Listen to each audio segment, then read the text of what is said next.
Gente, uma bomba atrás da outra. Presta atenção aqui no que eu vou falar para vocês. Esse daqui é o advogado do Bolsonaro. Quem é o advogado do Bolsonaro? É um ex-ministro lá do TSE que estava lá envolvido lá com a galera. O Bolsonaro, ele não é mais ministro, pediu saída, o Bolsonaro foi e colocou ele.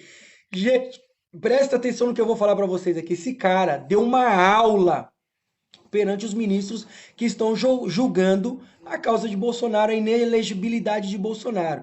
E detalhe, ele trouxe temas e situações de Dilma Rousseff, de Luiz Inácio Lula da Silva, que é o mesmo tipo de julgamento que está sendo feito agora. E ele foi tão contundente, mas tão contundente, que ninguém conseguiu julgar. Prorrogou para a próxima semana. E eu vou dizer para vocês, pode ser que eu esteja errado, mas eu vi uma luz no fundo do túnel que a defesa que esse cara montou e a fala que ele fez, pode ser que Bolsonaro continue elegível. Gente, e eu trouxe aqui um pedaço da fala. Olha como ele foi contundente. Manda para todo mundo esse vídeo. Parabéns para ele. Olha aqui como é que ficou, ó. Defesa de Bolsonaro arrebentando tudo. Gente, olha isso aqui. Olha o que esse cara colocou. O que ele montou, eu tirei o chapéu para ele. Juntos somos mais fortes. Não está em julgamento, como quer se fazer crer, o bolsonarismo. Não se está a arbitrar uma disputa sangrenta, imaginária, entre a civilização e a barbárie.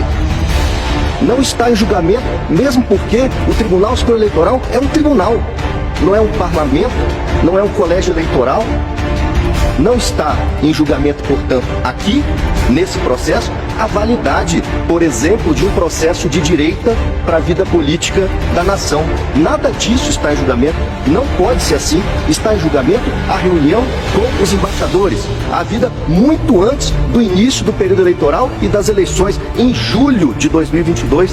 O presidente Bolsonaro já foi multado. Representações, não AGES, representações do PT, do PCdoB, do Ministério Público Eleitoral e do próprio PDT, sobre os eventos, sobre a reunião com os embaixadores. Em julgamento conjunto, o tribunal inclusive aplicou a multa de R$20 mil. Uma reunião com embaixadores é uma reunião com embaixadores. Isso não traduz uma base fática suscetível de apuração em ação de investigação judicial eleitoral. Era uma investigação para apurar a rigidez jurídica de uma franciscana reunião com embaixadores. Não tem absolutamente nada de uso de aeronave. Tem café, pão de queijo, sanduíche, suco, tem nota fiscal de R$9 mil.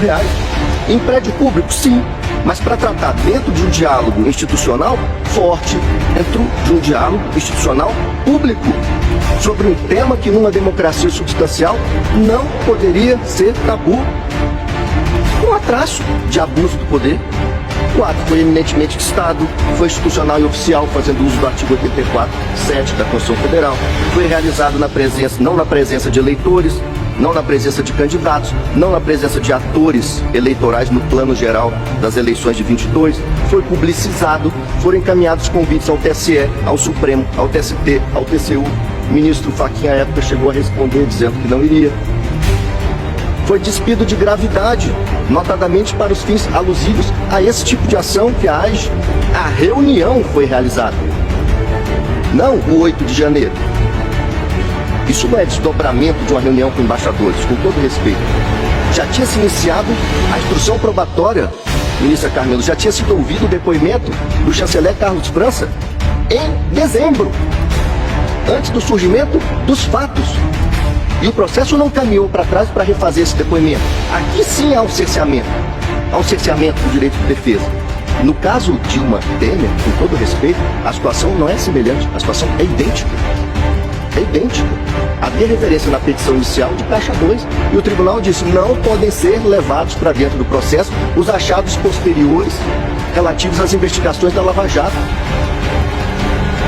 É idêntica a situação. E se disse naquela ocasião, na presente ação serão apreciadas as provas produzidas até a estabilização da demanda. Essa reunião nem de longe ostenta um caráter eleitoral. Essa reunião ostenta uma reunião de caráter diplomático.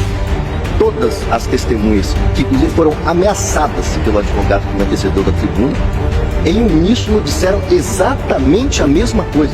Não tinha nada de eleitoral. No evento eleitoral, ia ser convidado o ministro-presidente do TSE, um evento eleitoral que não tem nem candidato a vice do pré-candidato, não tem um político, não tem um candidato a nada. Assim como é fantasiosa a inicial, é fantasiosa a narrativa oral que acabei de ouvir. O discurso do presidente dizia, dentre outras coisas, nós queremos corrigir falhas, nós queremos transparência. A autora, com todo respeito, sem nenhum pudor, junta esse documento apócrifo, impertinente, sem qualquer conexão com a lide.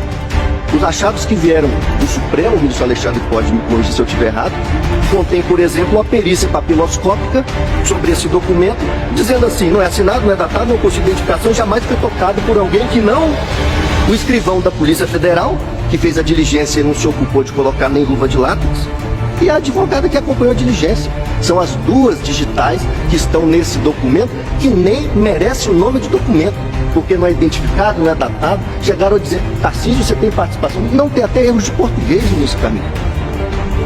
É um documento risível, é um documento que foi parar na casa do ministro Anderson, não saiu de lá e não teve propósito outro senão ir pro lixo.